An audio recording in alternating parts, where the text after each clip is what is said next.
Hey everybody, I'm just going to share a video. I know I haven't done one in a while, but of course some of you know we have moved from California to the Villages in Florida, and I wanted to set up a bucket garden here. And one of the things is there's a lot of rules, so you have to be really careful about what you do in your yard, that kind of thing.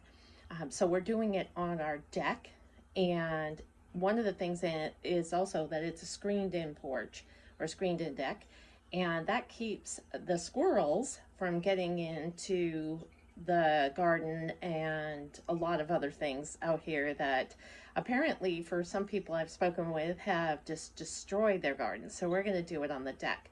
Now we did plant some plants already, as you can see.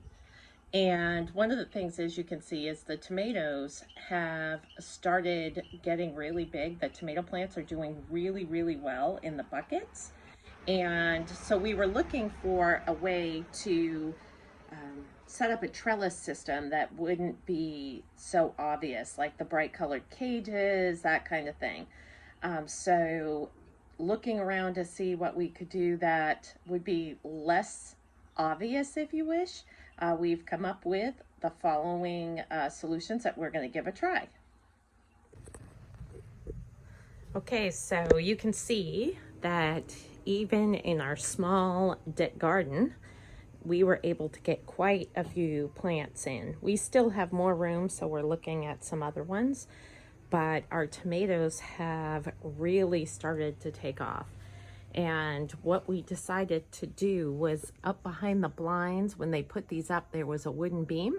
So we put eye hooks in there so that we could run this cord up and around through the hook.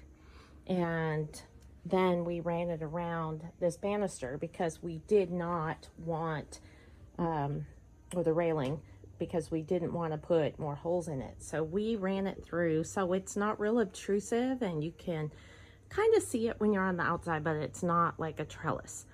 And then what we've been doing is as the tomato plants get up higher, we tie them to the strings, and when you're on the outside it just looks like, you know, plants on the deck, and it's very cool. And we already have quite a few tomatoes coming in, so more to come. Some bigger ones, so we tried different varieties, which is great. And we're very excited that in this small porch we were able to get quite a bit in here and still keep it, you know, kind of hidden behind so that we don't go afoul of any of the rules. So I also wanted to share with you guys that one of the things we've been doing is they don't have a recycling program here in Florida. So we've actually been putting the plastic water bottles in the bottoms of the pots to take a little bit of the room. It also allows the water to drain down through. It's been actually pretty great way to not have to use quite as much soil, because we don't actually need this entire thing to get a good set of plants out of it. It also lets the water drain off because we do cut holes in the bottles, and even if they crush a little bit, there's still air and water in there that soaks out into the soil as the soil dries out. So that's been another way to utilize something that would just get thrown in the trash here.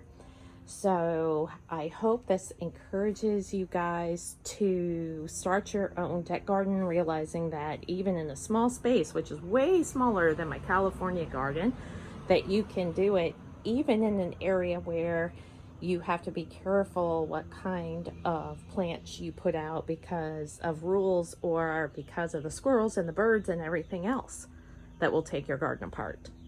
All right. Have a great day, everybody. Can't wait to see your gardens.